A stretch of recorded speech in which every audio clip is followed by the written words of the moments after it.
Good day, ladies and gents. Welcome to the FairwayFit Golf Podcast, where two friends get together to talk about how we are trying to look good, feel good, and play good. Let's go.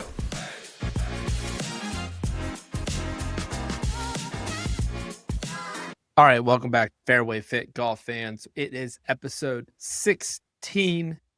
We are back to recap our great trip to Pinehurst. Thank you for those who have been following along. Episode 15, we started the major number 2 recap. We continue with our Gents Cup recap, and in this episode, we will continue our part 2 of the Pinehurst trip recap. Make sure to check us out next week after this episode, as we'll be back as we talk major number 3. We got, I don't even remember if we got cleaned up or not, but anyway, headed to the Carolina Hotel for our first dinner as a group. I thought the dinners were phenomenal. I thought the food was great. Mm-hmm. No issues. Food there. was amazing. I really liked. We've done this trip with. I didn't have a single breakfast. I will say that, but I did like on this trip that we ate together. It was a little bit more. You eat here because it came in with the fee, right? So what we paid for, it was kind of included into it. So it was later into the evening. Guys hung out a little bit, and then we started over 36 holes back to back. Started off on Pinehurst number 1, which we've heard nothing about. That it's like the perfect warm-up golf course for what they got there. Yep. And I'd agree, but at the same time, like, it looked a lot different than a lot of the other courses. I mean, it looked like you're almost like in a totally different place. Yes. Like you looked like you were like in the woods of, the backwoods of a mountainous region, because there's a lot of undulation, downhill tee shots, uphill tee shots, uphill approach shots, great views, tree line. It was not to the point where like you're dead if you get into the trees, but you can punch out. I won't compare it to Algonquian, but that type of layout where if you go right or left, you're going to be able to find your ball and you're just going to have to punch out of the trees. Yeah. So I took it, and I didn't feel the mountainous. I did the undulation. Yes, there was some great undulation. I felt like we were at Myrtle Beach inland type course where we weren't on the water, obviously, but I felt like we were inland. But you're right on the Algonquian call is, yes, it's trees, but you can play under and out. It wasn't like it was trees where you were just dead and you either had to go try to find your ball, go one way or the other. And wasn't trees and brush and everything. And I felt like that. I felt like big, that whole trees. Tree kind of will go on our other course as well, because you could spray it pretty far right and left, and you find a lot of tree monkeys helped you a lot. Yeah. Tree monkeys helped me a lot. I got some lucky kickouts into fairways from trees. But yeah, great course. Again, same typical thing, or not typical, same green type situation like it was at Todd Hill. You can tell they were recovering. They maybe not have been as far as long as we wanted them to be, but they were still really good shape. They did a lot of good things there. I ended up playing pretty well. I won my match pretty early with my partner, and I actually ended up shooting a 73 on a par 70. One thing I will say, the course played only at like 6,000 yards and maybe 58, because I know everybody's on different tees. To me, it felt like 63, 64, 5. Like it never felt like, I felt like 6,000 going in. I'm like, oh, I can't hit driver anywhere. And I don't think that was the case. I felt like I was able to hit driver, not every hole, but a fair amount of times. And especially if you're hitting I mean, on the front 9, 1, 2, 3, I hit it 4 times on the front 9. Now I played smart and hit 5 irons on a couple of times to play. Yeah, you played your whole bag, which was great. The front 9, I shot a 39, and then actually I thought I was like, you know what, maybe I can. I went into Pinehurst saying that, like, if I cannot shoot over 100 on any of these courses, I'm going to be happy. Mm-hmm. And I kind of went in to set that don't get your butt kicked too bad to the point where you just blow your whole handicap system up and shoot 110s and 115s the entire weekend. Like, try and play smart and keep it under 100.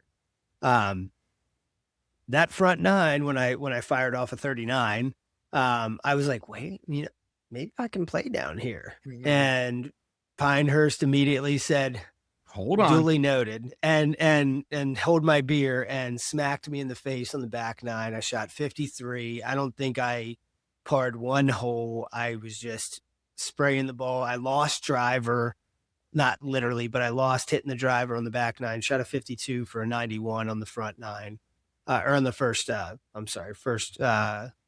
round of the week, and didn't really recover that day. I can tell you that much, but we can get into number 4 if you want. Yeah. So went from number 1, had a nice little lunch. Some guys went back to the manor and got cleaned up, whatever. We had a little bit, we had just the right amount of time, I think, in between the rounds, which is great. Yeah. So playing number 4. Now, number 4 is top 100 in the country. Not in the world, is a top 100 in the country. And I don't know where. It's probably not top 50. I can believe that. But what an incredible golf course. It had everything I thought what Pinehurst was going to show us. It was there. Again, the greens, they were a little bit better than 1, I would say. But I guess what overall I thought Pinehurst was going to bring us a little bit more grit into the greens, as far as their speeds and everything. Not complaining, that was just the only thing. But this golf course had undulation. It had waste bunkers. It had water. It had a pond where I mean, I got some videos to show the family that wrapped around with bunkers that went down 25 feet to play up to a green. It had length. It had blind shots. It had shots where you can be aggressive on. It had I think for the most part, forgiving fairways. Yeah. If you missed the fairway, you were playing out of waste. Yeah, you were tough. It was. I mean, it was awesome. That was an awesome golf course. A shout out to Pinehurst for that. Tom Fazio design, I believe, and it was incredible. I really, truly enjoyed it. I'm sorry, it's a Gil Hance redesign of Donald Ross's original design. So a redesign. Fazio was number 8, in which when it was a remix. The remix. So I did end up losing that match. I think I went 40-40. And shout out to my brother. He actually ended up beating me straight up. My brother played some incredible golf down there for himself. Played some good numbers. He should be very proud of the way he played. It was he was pretty consistent all the way through on those golf courses. But ended up losing, I believe, on the 17th hole. And then I remember looking at him and be like, dude, you need to bogey this hole. And he goes, why? I go, because I don't want to lose to you. I go, you're about to beat me straight up. And he still had pops for the match, but it didn't matter, dude. And that's the thing. We couldn't even get upset. I mean, it was just an awesome golf course. Played with Tom, the show, FairwayFit Cupper as well too, and a lot of fun. A lot of fun. And how did you play that round? What did you think of the golf course? I mean, I like the golf course. I wish I could have brought a golf game to the golf course with me that day. But I lost T-ball pretty much on the back nine of number 1 and pretty much did not really regain it until maybe the 15th hole of number 4. Okay. And that was after I had gone through driver, 3 wood, 3 hybrid, 5 iron, and I was like, I can't start just hitting 6 irons off the tee right now. I'm gonna hit wedge, play everything. Exactly. Like, can I just hit a 9 iron and another 9 iron and another 9 iron? But I ended up kind of settling down and just settling for 3 hybrids off the tee. And I think on like the last, it might have been a little bit earlier. It might have been like 13 or 14. I got it back. But on the last 2 par 5s of the back 9, I went hybrid wedge in order, rather than hitting driver, and just was like, all right, I'm just going to keep it in play. I'm hitting this decently. Like, I'm not even trying to nut it. I'm not trying to hit it as far as I can. I'm just playing it like 220, 225. And then basically hitting another 225, because I mean, it was some long par fives on those. There's some big boy par fours fours too. Yeah. So that was one thing Um, about all 4 golf courses. You had to hit driver. Like, it was a very Yeah. demanding first ball golf course. Right. And I'm talking about all 4 of them, because if you were out of play or a little bit off, the golf course just got you made the golf course more challenging. So Yeah. I think we did move back a little bit. We're about 64 to 65 for the tees I played with. I think you guys were, shout out to the commission. I love the way he set it up with the different tee boxes. I thought that was a great idea to limit the amount of bullets that people got, or pops, if you wanted per se. So you could bring that down to make it a little bit equal. And I didn't think it slowed things down, because there were a lot of times where I was the only guy that had to go back. And I never felt like, and again, great guys, nobody cares. We play ready golf. We keep things moving. It wasn't like someone was like, oh no, you have to hit first. It really was just pace of play to keep us moving. But awesome golf course. I think if I had to go back right now, that would definitely be one I could replay every single time I went there. I mean, that was just a great golf course. It had every challenge that you can imagine. Length. It did actually get a little windy at times too, which I know played a big factor. So, because we had a little rain on that one too. I lost that match, as I said. I think you lost that match as well too. I went 0-2 on day one. So I was 1-1, and I do think our team was down quite a bit after day one. I think so we headed back to the Manor this night. What I actually thought was pretty cool. It really only happened due to the size of our group. We split. Team Null went one place. Uncle E's team, which we're both on, went to the Holly Inn. Another really cool place to take if you go down there. Make sure to check that out as well too. I believe the other one went back to the 8 clubhouse. They ate at the Plate. Yep. Awesome. Had some really, really motivating speeches from our captain.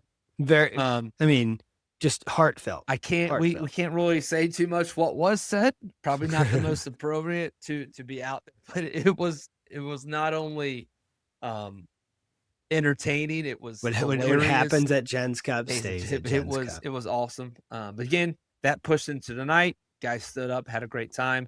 But we were back at the grind the next day. We were back. This time we actually headed to number 8, which is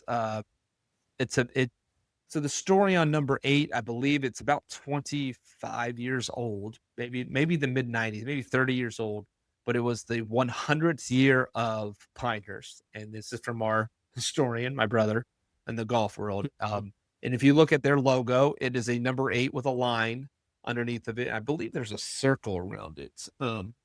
But if you turn it to the side, it actually says 100 as well. So it's kind of a double meaning logo, which, were you not in that conversation? I could have sworn. No, it wasn't. So yeah, I don't know if you could see that. See the 8, the bottom? Yeah, I see the 100 now. Did I turn it the right way? Yeah. Maybe not. Yep, you did. Okay. You did. But I thought that was really cool. That was a little neat little, a nugget right there. Now this golf course, different than the others at the main resort.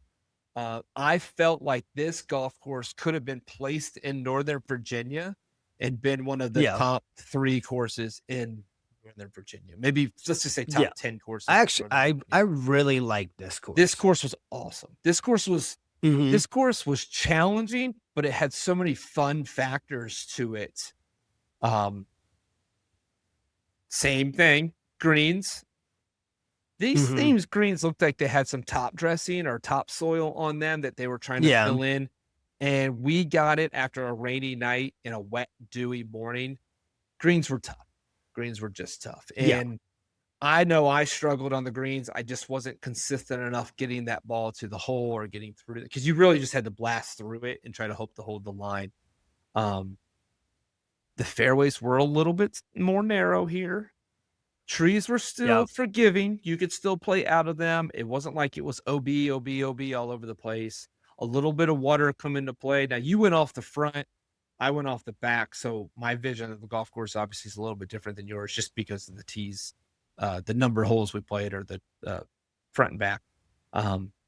Awesome golf course. I mean, same thing. Awesome golf course. I did not win this round either. I think I ended up losing this one on, could have been the 17th hole again as well. I got beat with a pop, and I honestly, the only reason why I remember it was a pop is because I didn't know he was popping. I actually thought the person was out. So I'm literally looking up there. They took their hats off. I was like, dude, we just won the hole. And they're like, no, he's a pop. And we ended up tying it. And anyway, I could have played better that day. I will say, I wasn't like I was fatigued tired, but the golf game started to kind of like get a little squirrely there on that back nine, and the contact got a little consistent. The days before, from Tot Hill to there, I was very pleased with the way I hit the ball. Wasn't scoring the greatest, but I was very pleased. But I don't know, man. I love number 8. Again, probably would have to be 8 on my list to go back and play. 8 was one of those ones where I felt like I hit the ball a lot better than I scored. Had some mishaps where, like, I was playing well, but I mean, I was 3 over through 7, and was playing well. I think one bogey came from me being in a fairway bunker, and just basically like nipping the lip as it came out, and I just kind of chunked it, I guess you can call it, out into the fairway rather than actually advancing it way down there. Wrong club choice on mine part, but came back and ended up bogeying that, but like keeping it stuff in play. I did driver came back into play. Shout out RP at I don't know, it was probably 1:15 in the morning, where I had a slight conversation with him, and he just basically told me, change your ball position back. He was like, and I bet it will fix it. And I was like, all right, well, yeah. The first hole I hit 3 hybrid, and Jim was like, what are you doing? He was like, dude, he was like, pull, and Biggins was in that group too. And they're like, what are you doing? Pull driver out of the bag. And I was like, it's in timeout. And they were like, not anymore. They were like, dude, just hit it. Yeah. And like, hit it, smoked it. And they were like, driver's back in play. And I was like, I don't know. I was like, that's a test drive. Yeah. And actually hit it really well throughout the day. I think I went 6 or 7 fairways on the front, and shot a 45. The back, I was missing some fairways, got in some tree trouble. But like, I lost my wedges. Like, my wedges, I was all over, duff chunk, then skull. Ugh. And so it was bad. It was 52 on the back, so I shot a 97 on number 8. But once again, I was feeling good. I had a great time. I think that was the thing. Like, no matter what you shot, we rode with our opponent because Biggins and Jim wanted to ride together. So I was like, Steve, riding with me, and he was just like, he's like, I so wanted to hate you for this round. He was like, but all right. He was like, we'll have a good time now. So great time, great vibes. And beautiful course. We got in, had lunch. That's when the downpour happened. So, I mean, I was like, we were just luck boxing, where like not one of our groups, I think, got caught out in the rain. I think we all finished, and then boom, would get those mid-afternoon downpours. Maybe when we were going back to the manor to change or whatnot. I went back, freshened up, went to the bathroom in the comfort of our room, grabbed some food, and then headed back to the course for the final round, which was probably the one that I was the most nervous for, I would have to say. Yeah. Same thing. 8 was great. Moved over to, we did have to go back. There was a little bit of a misconfusion. I think some people's bags and different things, right. But it actually was it was funny is there's a big group of us in the van, and I actually just wanted to go right back to the clubhouse, and me and one other person took like 24 bags, I think, back when it came down to it, because I helped the guy unload them. We ended up getting them there, and they were fine, and they had them all set up. So I don't know what it was, confusion. I think some people were just frantic because they left, but anyway. And then it was number 2, man. It was everything you could ask for and more. I don't know if I have played a golf course that beat you up mentally as much as it did physically. Meaning, if every shot, and maybe if I did this at just Stoneleigh next door, I would be better. But every shot took your full attention because the misses were so costly around the greens, off the tee, approach shots. I think you never could take a break. And, there's a lot of courses we've played in our life where if I was in the fairway, I knew I was going to get close enough to the green to either make nothing less than a bogey. Or if I was on the green, I really never had to worry about, or my approach shot, never had to worry about to be so specific that I was going to not only hit the green, but roll off the green. I mean, there were small little areas you could hit a green and hold a green on that golf course. And if you missed those areas, their ball was not on the green. And it was awesome. But to, it was just a beautiful golf course. It was in great shape. It was the championship Bermuda greens. No complaints about greens. The greens I thought were the best greens I've ever putted on in my life. Like I mean, you could putt the ball 35 feet with what feels like a 10-foot putt here in Northern Virginia. But at the same time, like I didn't have a bounce. You didn't see bounces. You didn't see it. Oh, that hit something and scooted offline. Like it was just so true and so pure of like a green. It was awesome. I thought learning more about the green was incredible. I mean, you had a right to left putt into the green, and he's like, no, just hit it straight because the contours and the green will push each other.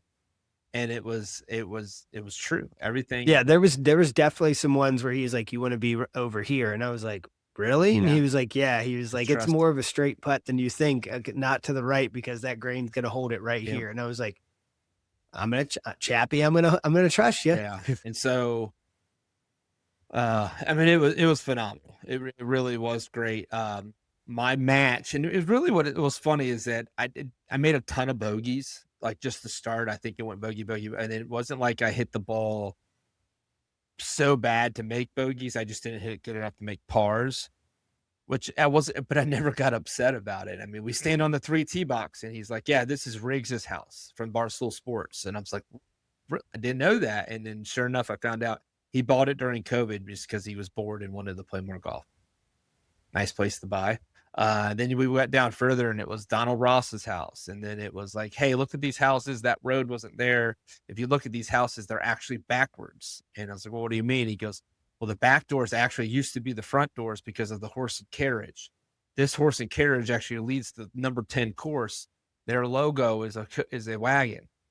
And like he goes, so the back doors look like front doors when they're actually the back side of the house now because the road has changed it the other direction. And like you looked at the house, you're like, oh my gosh. And he's like, yeah, the owner of I think it was the Bobcats lives here, or they share time here. And he goes, oh, look at this. There's one house where the guy owns like 2% of the Yankees. Yeah. So and then he's like, oh, look at that tee box. That's where they play the U.S. Open. He goes, oh yeah, this is a par 5. Oh, some of those U.S. Open, like some of those back tees, I looked back there and was like, good. I remember standing on one. I was on a par 5, and I was like, oh, is this playing like 520? And he was like, yeah. He goes, it's 520. He goes, hey, you see that over there? It's like 35, 40 yards behind us. He goes, that's the Open tees. He goes, oh yeah, but they play this as a par 4. I'm like, wow, ego burst. Like, I mean, but the storm kind of came through around us, and the wind did pick up for about 4 or 5 holes. Yeah. And the course was even more, more challenging, but awesome golf course. I did win my match. So I did end up 2-2 in the weekend. I can't say I played phenomenal golf. I just kept myself around. If I was in the trees, I found ways to make bogey or make par. I think I ended up shooting an 84, I think was what I ended up scoring. I did play the last hole from the U.S. Open tees, and I shouldn't have. I ended up making double because I had like a 260 carry just to get to the fairway where I was aiming, and I went 260 to the right. I just was right of right. And then Richie said, I go, are you good? I said, yeah, I'm going for the hero shot. He goes, you better. Clip the tree, ended up wedging up there and making double. But it almost at that point, I just didn't even care. I mean, going into the deuce, it was a little nerve wracking. Like, oh my gosh, those guys are all right there. It was Saturday night. It was a good crowd. Phenomenal golf course. I mean, super, super exciting. It's, if you played it every day, you drain your mind mentally. I would put 4 and 8 as more fun of a golf course. I think it would be more, because there is a little bit more, not as stressful workability. It's more you can work balls around there, but playability. But number 2, I mean, to walk where number 2, you got to bring to it. walk. You got to bring it on number 2. Before, I mean, I was just going down one, even though I was in the trees. I didn't get to walk down the fairway, but I mean, it was just, it was awesome. I couldn't have been more excited, more happy. It was a blast. I thought it was awesome as well. Unfortunately, I lost my singles match as well. 0 for 4 on this Gents Cup trip. Apologize, Uncle E, if you're listening. Please don't cut me out of it. But I'll try and be better, I promise. But me and Chad in the beginning of the round, like before we even teed off, I was like, do you just want to wipe our pops and just play straight up? And because we both had equal pops, right. So I was like, that way we don't even have to think about how many has Chad used. When should I use one here? I was like, that way we just play and have fun. And he was like, I am 100% down with that. He was like, yes. He was like, let's do that.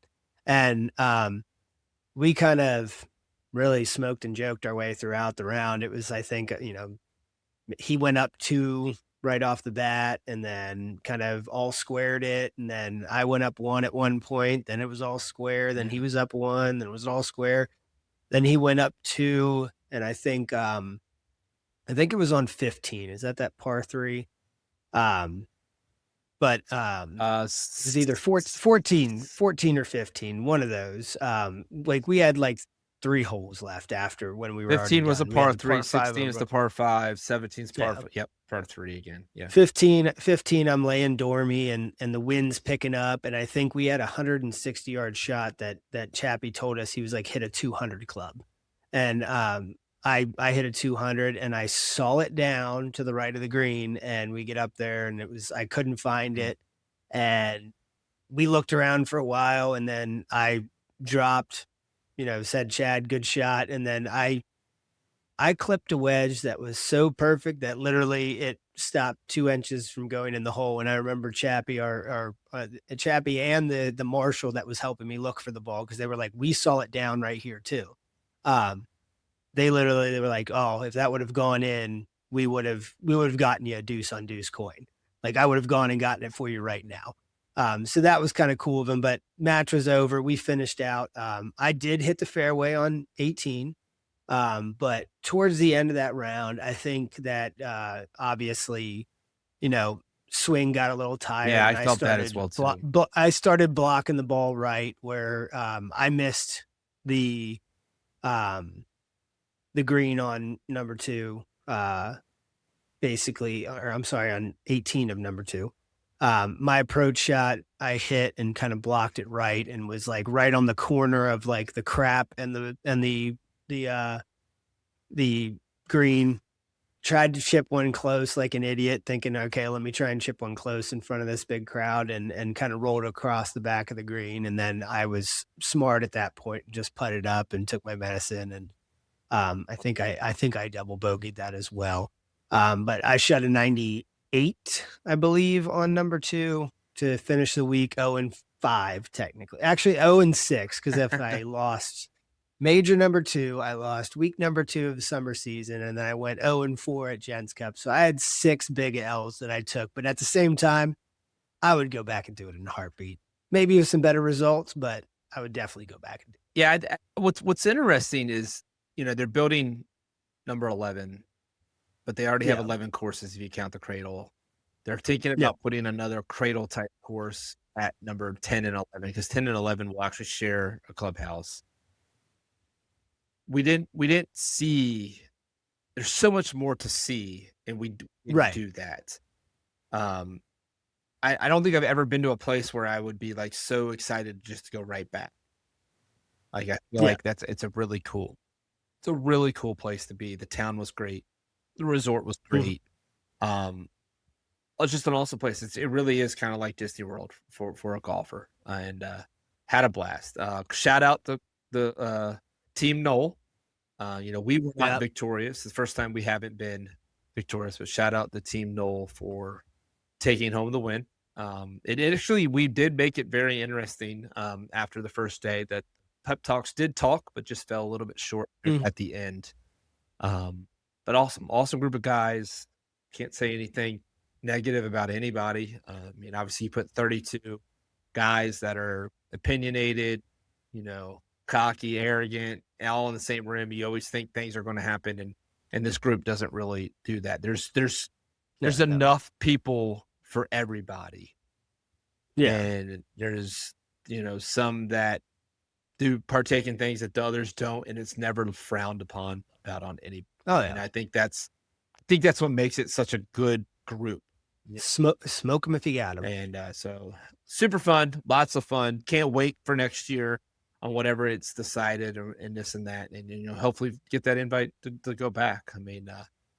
36 people. I don't know if we can get any bigger. I'll be honest with you. It's a huge thing. But no, lots of fun. Now it's the grind, Greg. We are in basically our summer grind. This is the part of our golf years that usually take off as far as we have a little bit more time on our hands. You may have some things, odds and ends here and there.